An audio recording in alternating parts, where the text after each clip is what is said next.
Hello, ladies and gentlemen. This is our group presentation. The topic is the collapse of Lehman Brothers and Bear Stearns. Our group members include Yu Zideng, Reynaldo, Heng Zhizhen, and Xu Chengwu. Next, I will talk about the background. In the late 1990s, the American government, in order to stimulate the economy, then reduced gradually on banks gradually. At this period, the interest rate fell to historic low level. Low interest loan is like the fuel of economy development. Cheap capital costs encourage people to borrow large money. The large number of credit hides the risk of liquidity bubble. On that time, the salary limitation for Wall Street has not yet implemented. That leads those senior managers ignore risk and focus on short-term benefit. Along with the appearance of national home ownership strategy, government encourages flexible loan standards. Our purpose by the analysis of external environment at that time, also according to internal analysis for Lehman Brothers and Bear Stearns, to figure out why and how about the crisis. More important, through this analysis process to summarize and learn from these lessons. We start to discuss the common cause of these two company collapse. When mentioned with the bankruptcy of Lehman Brothers and Bear Stearns, the first come to our mind should be the subprime mortgage crisis. This is one of the external causes of Lehman Brothers and Bear Stearns collapse. During the early to middle 2000s period, the mortgage market became a key element of Wall Street banking, including Bear Stearns and Lehman Brothers. In terms of the internal cause, there are a couple of reasons leading to the bankruptcy of them. Then we will look at the list of the common reasons we conclude from the bankruptcy. The first reason, Bear Stearns actually were the center to the subprime mortgage crisis and subsequently affect Lehman Brothers. Secondly, both companies' exposure to the mortgage market. In addition, there were mass evidence proof that both companies had liquidity problems. Both companies had big leverage by history data. We will discuss this in detail. Market value of both firms were highly uncertain because assets were so toxic. Lehman Brothers was one of the largest investment banks in the United States. However, it filed for bankruptcy at 2008, having $639 billion in assets and $690 billion in debt. It was considered to be one of the biggest collapses in the banking industry. The same fate was suffered by another large investment bank, Bear Stearns.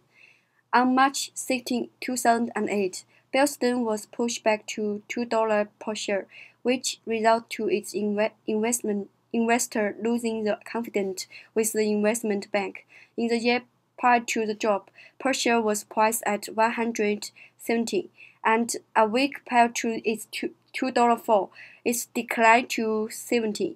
A 3% drop of this asset was all it took for its investor to lose its confidence. However, there are some who say that the drop can also be attributed to its huge funding schemes, where compensation for its management was done.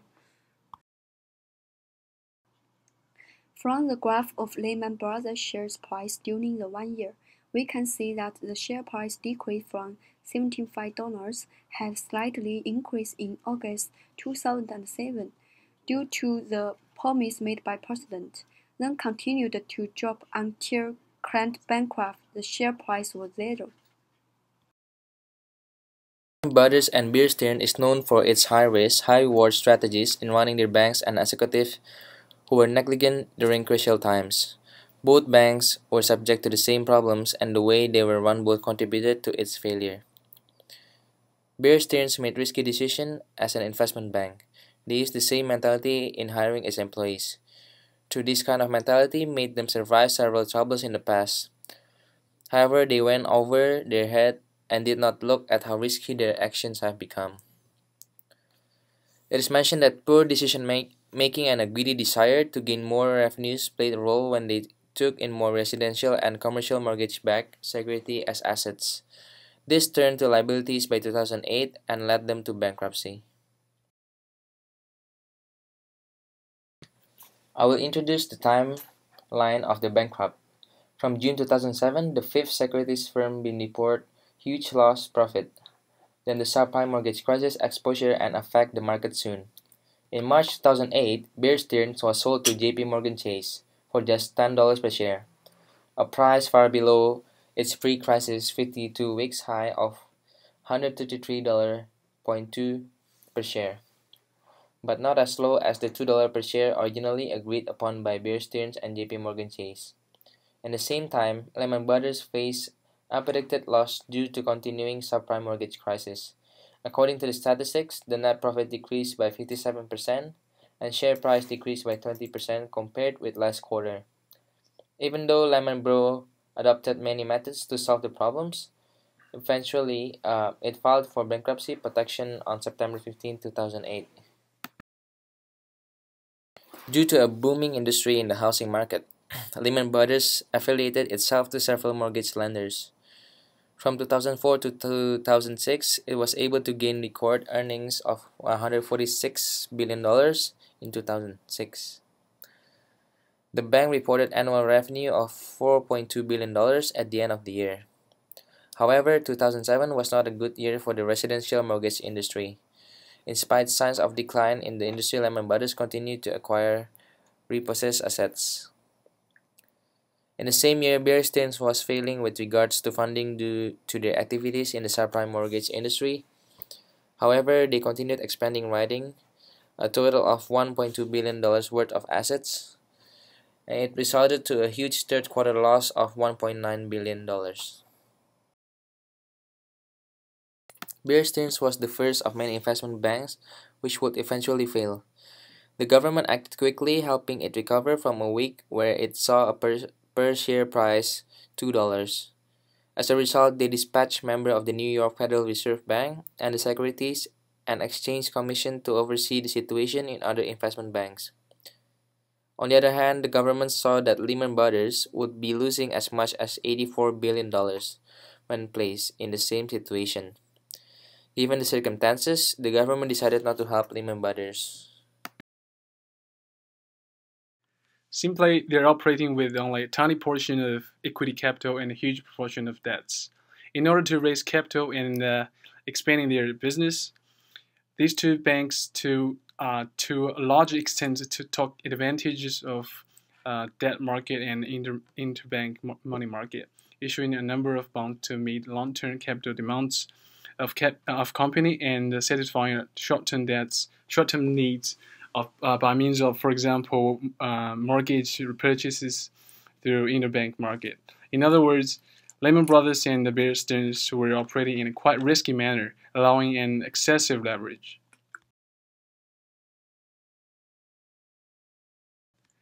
This is the graph showing leverage ratio among these five major investment banks, and from which we pretty much can see that the reason why Bear Stearns went down, taken over by another bank in the end.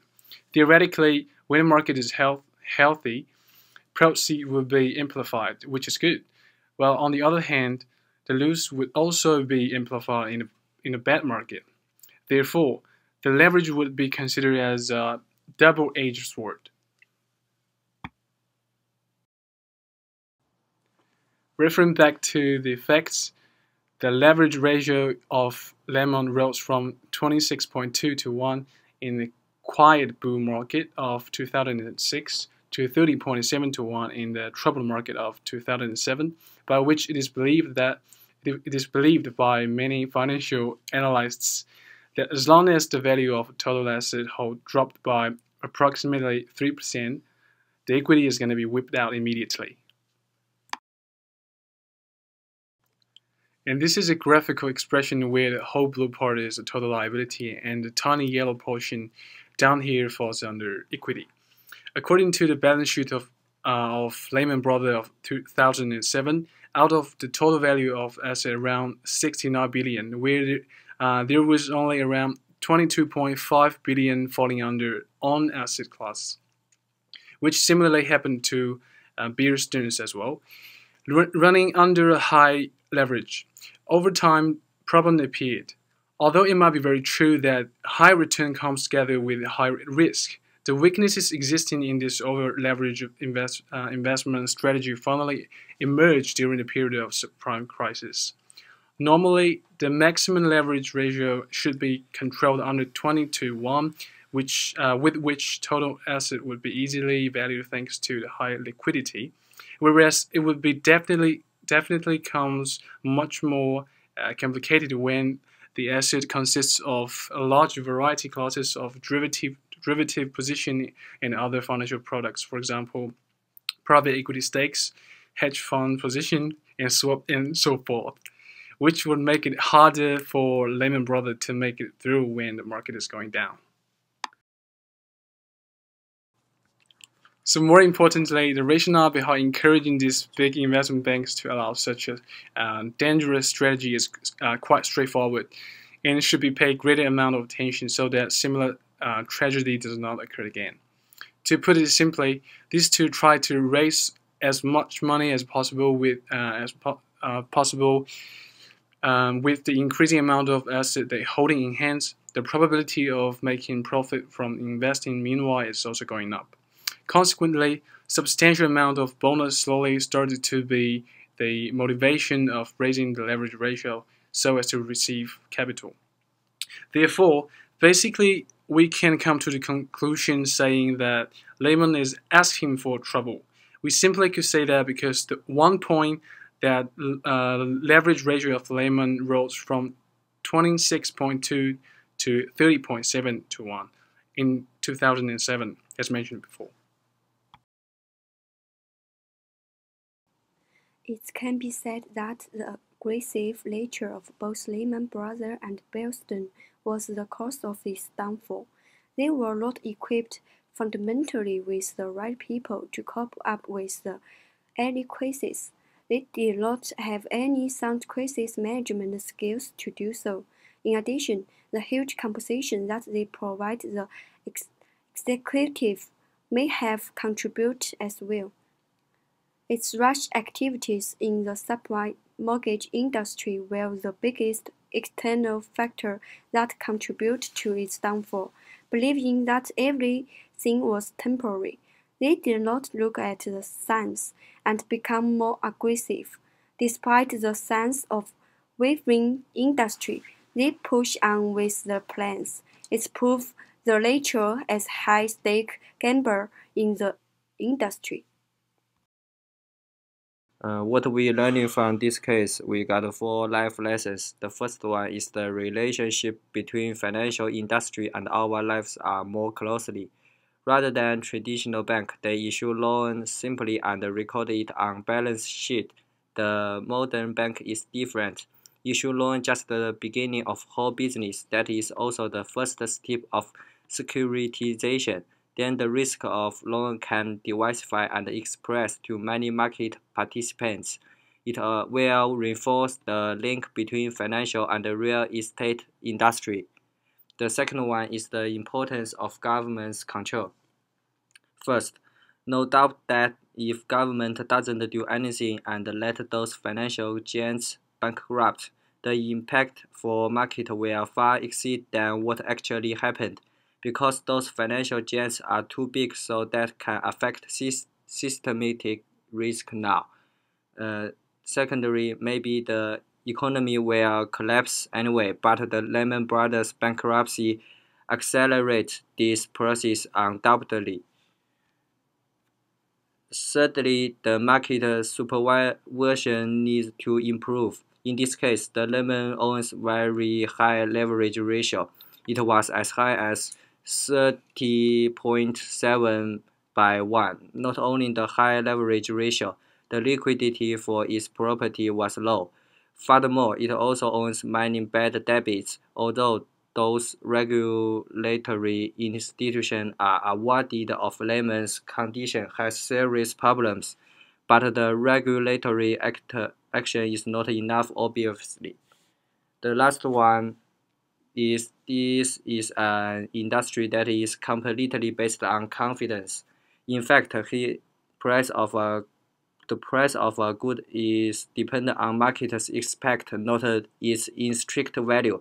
Therefore, despite the world market growing complexity, but the most important basis for market operation is confidence. Once the confidence has disappeared, the market will disintegrate quickly.